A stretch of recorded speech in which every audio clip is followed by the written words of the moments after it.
All right, good afternoon, everyone. We're going to get started with our awards presentation momentarily.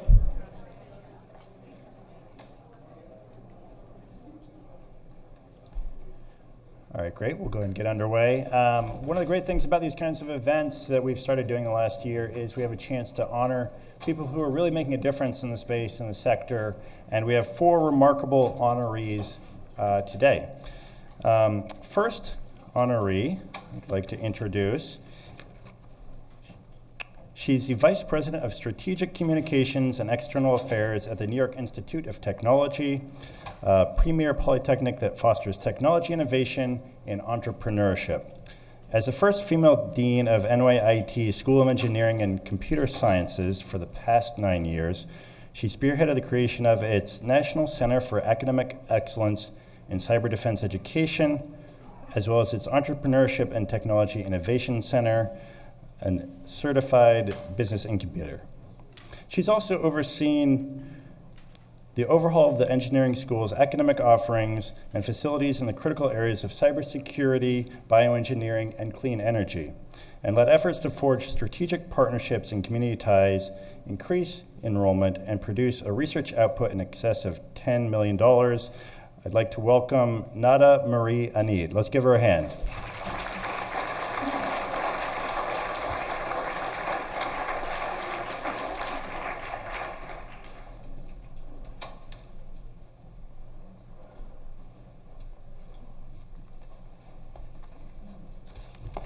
Thank you. I'm truly humbled by this honor. And I would like to congratulate my fellow honorees, Frederick Watts of the Police Athletic League, Lenora Fulani of the All Stars Project, and Naomi Ryan of the Reisenbach Foundation. I am proud to be in your company as we each accept the City and State Protecting New York Award. Thank you as well to the distinguished speakers devoting your careers to the protection of New York and the promotion of public-private partnerships and solutions to ensure the safety of our citizens. I am proud to be here representing New York Institute of Technology, or New York Tech, or NYIT as we know it, a school for doers, makers, inventors, and innovators. You just heard we're one only of a dozen universities that are designated by the NSA and the DHS as a National Center of Excellence in Cyber Defense Education. We're honored to be part of the noble and necessary mission today more than ever to safeguard the sons and daughters of New York, our communities, towns, and cities. I'm going to propose an out-of-the-box idea. A call to each of you in the room today to offer real-world scenarios and problems that we can use in our classrooms and outreach activities. Whether it's ethical hacking or cyber patriot games or cyber scouts, kids love forensics. They love espionage, and they love investigative intrigues. Let's give them the right tools and inspire them. Let's use pop culture and CSI and Mr. Robot that's produced right here in New York, or The Girl with the Dragon Tattoo to make our field more exciting. Let's create a cyber idea bank. Let city and state stand together and unite to make New York the #1 destination in the US and the world for security business, security education, security talent, we heard that this morning, security innovation, and security investment. Thank you.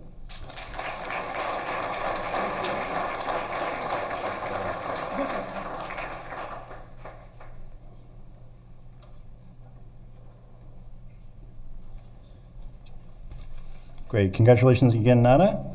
Our next honoree is an educator, a community organizer, and a youth development specialist, and much more. In 1981, she co-founded the All Stars Project, a national nonprofit which provides free after-school development programs for young people and adults. She's the founder of the All Stars Development School for Youth, which brings together business leaders and inner-city youth where they learn a professional performance and are placed in paid internships. She's also the founder and director of Operation Conversation, Cops and Kids, a partnership between the NYPD and the All-Stars, which brings young people from poor communities together with police officers in workshops where they learn to listen to one another and create a new kind of relationship. She also leads the Committee for Independent Community Action, which is spearheading the citywide community organizing initiative to prevent the privatization of New York City's public housing. She's also been long involved in New York politics in multiple ways. I'd like to welcome our next honoree, Lenora Fulani.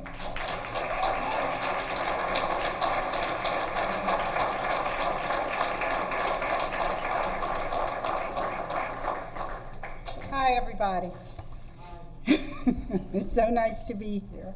I want to thank City and State and also Commissioner O'Neill, even though he's not here, for the vision and leadership that they provide to our city overall, and congratulations to the other awardees. The theme of today's event is protecting New York and exploring the innovative ways to strengthen our ability to do so. Operation Conversation, Cops and Kids was created in 2006 at a low point in the city's police-community relations after the tragic police shooting and death of Sean Bell. I grew up black, obviously, and poor in a small town in Pennsylvania, and I knew firsthand the antagonism that existed between poor communities of color, especially the kids and the police. So we at the All-Stars Project set out to see if we could create environments using performance and conversation where police officers and our young people could experience the other in a very different way, in unusual ways, that made it possible for them to have a different experience. In our workshops, we talk about lots of things, the kids and the cops, and they share experiences that the other doesn't know about. The young people talk a lot about the many things that happen to young people if you grow up poor in our country, and obviously the officers share what it means to think that they might not be able to return home at night. The program became an official partner with the NYPD in 2011. We've conducted over 185 workshops. I've led 111 of them, that's why I'm so tired, and 74 by facilitator teams in New York City. And we've done performance workshops at the Apollo and the Police Academy's training facility. We have recently begun to do workshops in Newark, New Jersey, and we've received numerous awards, including one from the International Association of the Chiefs of Police. I am so honored, and I want to acknowledge, by the way, and I'm almost finished, some cops and kids who have worked with me, some cops and a kid who's here. So you all should stand up so we could give you a round of applause.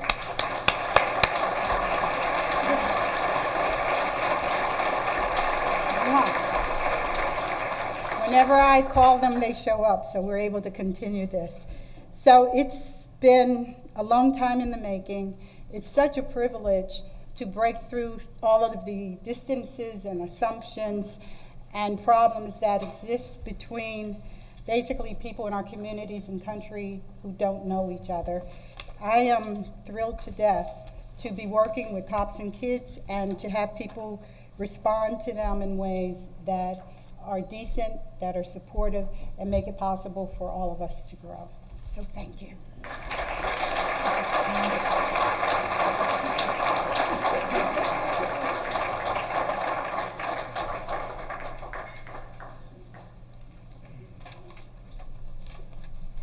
Great. Congratulations again, Lenora. Our next honoree is the Executive Director of the John A. Reisenbach Foundation, which provides grants and strategic support to nonprofit partner organizations throughout New York City in areas such as youth and education, neighborhoods, and criminal justice. Our next honoree, she joined the organization in 2015 as its first executive director. Together with its board, she has overseen a 3-year expansion phase that has doubled fundraising and programs, and resulted in the development of 2 new initiatives, the Amplify Your Impact Prize and the JAR Forum for a Safer New York. I'd like to welcome Naomi Ryan. Let's give her a hand.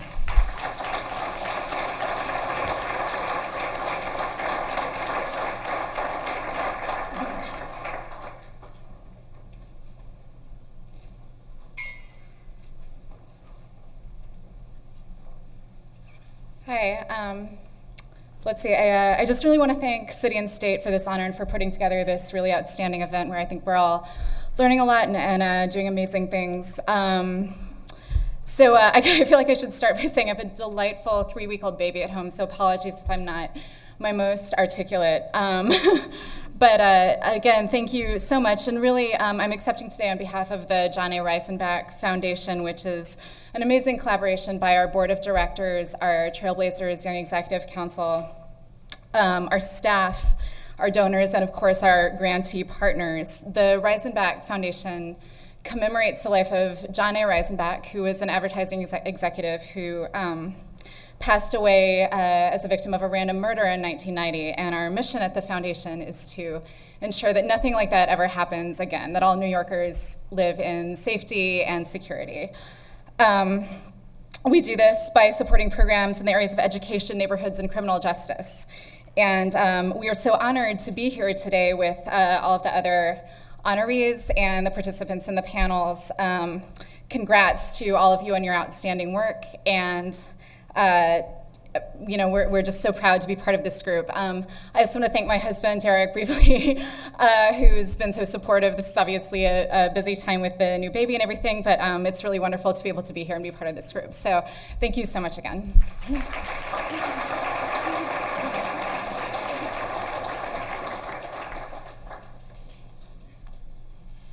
Congratulations again, Naomi. And our final honoree is the Executive Director of the Police Athletic League of New York City.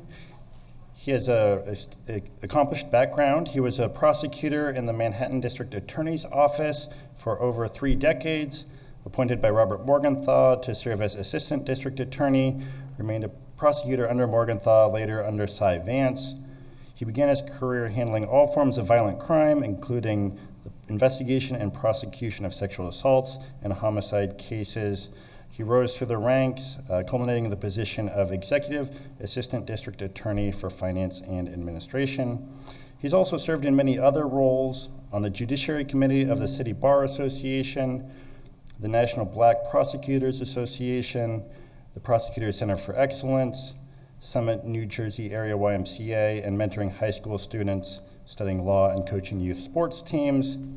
At PAL, he was appointed in September 2014, and he oversees one of New York City's oldest and largest independent not-for-profit youth services agencies, which serves nearly 30,000 youth in a wide variety of youth development programs. I'm pleased to welcome Frederick Watts. Let's give him a hand.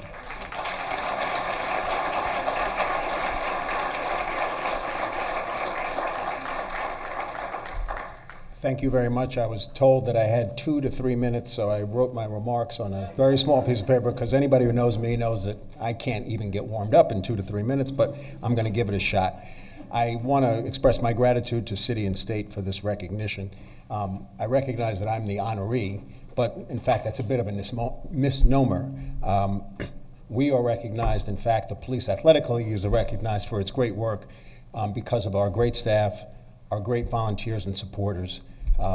That's why I think we have been recognized. It also makes me feel good and is quite relevant that we have great collaborators that allow us to deliver some of the great programs, and 2 of those collaborators, really 3 of those collaborators, have been recognized today. We are the recipient of funding from the Reisenbach Foundation, where we do great work with kids who have sort of taken a left turn somewhere along the way, and we've gotten them back on track. And in fact, I'm proud to see many of them go on to college and receive grants. We also have great collaboration with Dr. Fulani and the All-Stars Project, and the Operation Conversation Cops and Kids is really a great synthesis of the great work of the All-Stars Project and the long-standing relationships that PAL has with the NYPD. And those, I've been to the Apollo Theater and I've talked to kids who participate in those programs, and it is really a great collaboration and gives kids an opportunity to see the police in a completely different light. Our biggest collaborator, of course, is the NYPD, and I was honored to be here to see Commissioner O'Neill speak, and our work with the PD is terrific. But I just want you to sort of appreciate that the Police Athletic League, though its name makes it sound as if it's police officers and kids playing sports. And we certainly do a lot of that. But we are very proud that we are an academic organization. We have theater arts programs. We start with kids at the age of 2 and go all the way up to age 24. One of the great programs that we're very proud of is our college readiness program, where 90% of those kids this past year graduated from high school and went on to college. And we have job placement programs as well. So these are all great things that PAL does.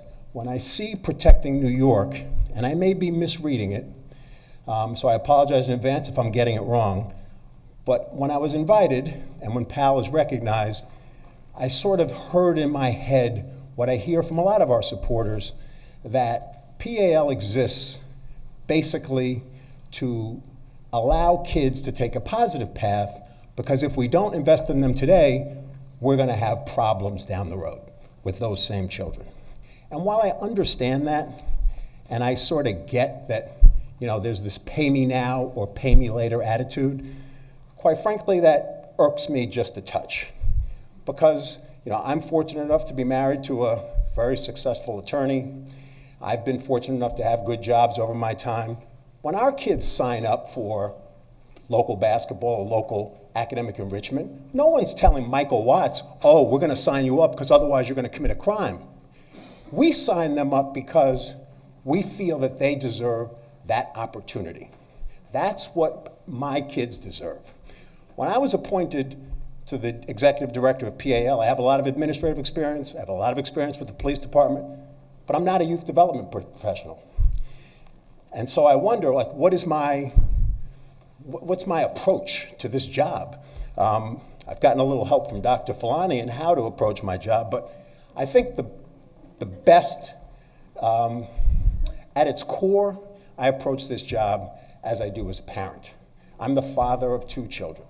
I give my all to those children, as obviously does my wife, because they deserve that opportunity. So when I come to work each day and I see all those kids from all over all 5 boroughs, I say to myself, there's nothing different, nothing about those kids, their potential that is any different than my kids. They deserve these opportunities.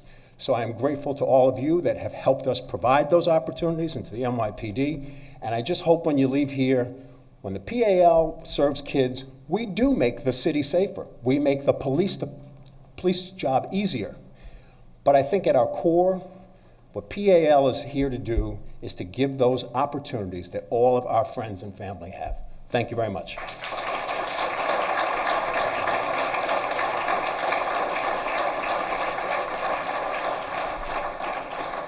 Congratulations again, Frederick, and let's give another round of applause to all of our honorees.